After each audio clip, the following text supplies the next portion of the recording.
अस्सलाम वालेकुम। बिस्मिल्लाहिर्रहमानिर्रहीम। अल्लाह ताला दी रहमत करम और शुक्र नाल आज दा व्लॉग करना शुरू। मैनूं पूरी उम्मीद है तुसीं ठीक होवो, अल्लाह तुहानूं खुश रखे, दुख दर्द तकलीफां दूर रखे ते साडी दुआ कि साडे वेखने जिथे भी रहन खुश रहन। इस दुआ दे नाल आज दा व्लॉग करना शुरू।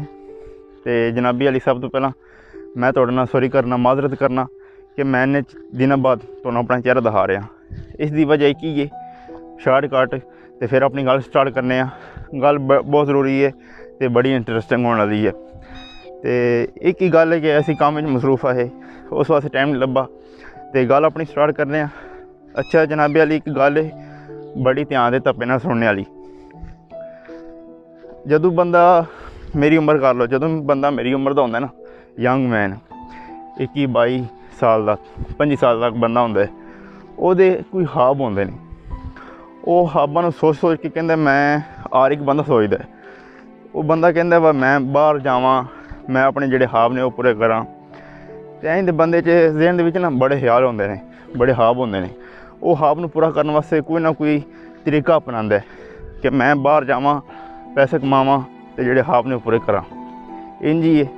अच्छा वो बंदा फिर पहलां वीज़ा अप्लाई करदा है, जिहड़ा मैं भी कीता सी।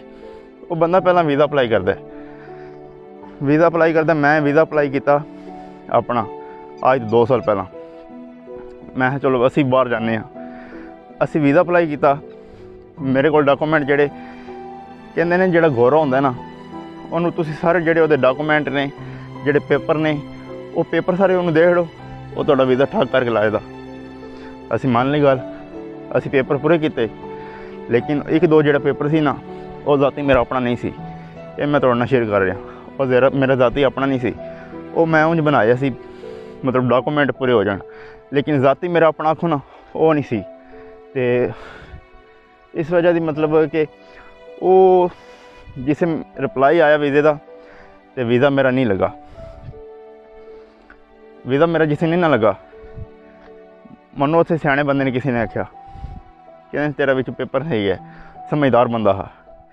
कहते ने पुत्तर जे वीज़ा लैना ही तो गौरे की गल मान लै, गौरे के पेपर पूरे कर, 1 नंबर कर, तां तैनूं वीज़ा लब्भेगा।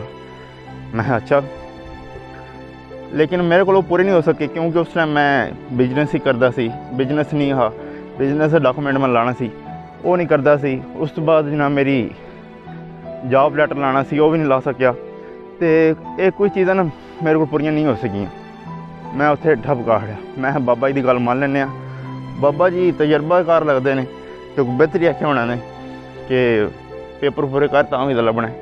मैं उत्थे गल ठप कट छड़ी। उस तो बाद मैनूं ये इलम होया कि जब बाबा जी कहंदे ने पेपर पूरे कर तो तैनूं यूरोप लै जाण दे, उत्थे मेरे ज़हन च गल आई, यह दुनियादारी है। असी अपने ख्वाब पूरे करने वास्ते बाहर जाने कि जद वेख लो गौरा पूरे पेपर करके अपने मुल्क की टोरदा बंदे नूं, पाकिस्तान तो मतलब पाकिस्तानी बंदे के पेपर पूरे होवन तो गौरा कहने तां तू बाहर जाना है। तो लेकिन असी जन्नत वास्ते, जन्नत जान वास्ते उहदे वास्ते पेपर असी पूरे क्यों नहीं करते पे कि साढ़े पेपर कंप्लीट ने जन्नत जान वास्ते। वो एक वखरी गल वा। तुसीं आखो तो अल्लाह बड़ा मेहरबान है, ओए बड़ा रहमदिल, वो अल्लाह वाकई है। लेकिन सानू भी कोई होना चाहिए ना कि असी अपने डॉकूमेंट ठीक करिए, क्योंकि आखिरकार सारे डॉकूमेंट पेश होने ने।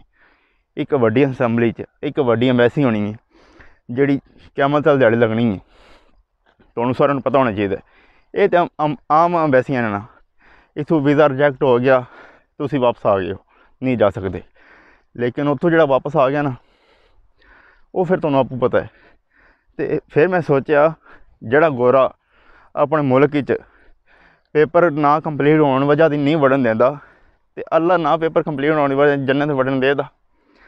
तो फिर उस बाद तैयार कर लो तुसीं भी, मैं भी, कि असीं अज तो बाद जन्नत के जिहड़े पेपर ने ना वो कंप्लीट करने ने। जन्नत के किहड़े पेपर ने मेन?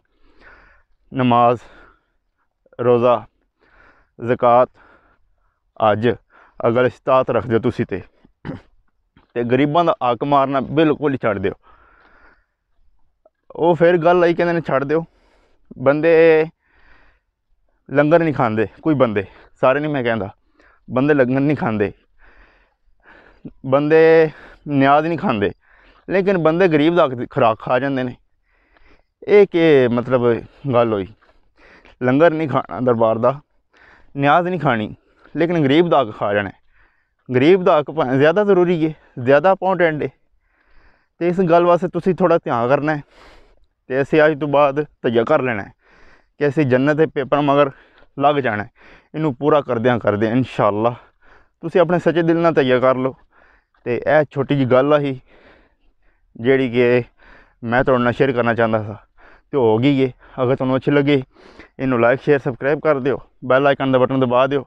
ਫਿਰ ਮਿਲਾਂਗੇ ਇੱਕ ਨਵੀਂ ਵੀਡੀਓ ਨਾਲ। ਤਬ ਤੱਕ ਕੇ लिए अपने मेज़बान उस्मानी को इजाज़त दीजिए। अल्लाह हाफिज़।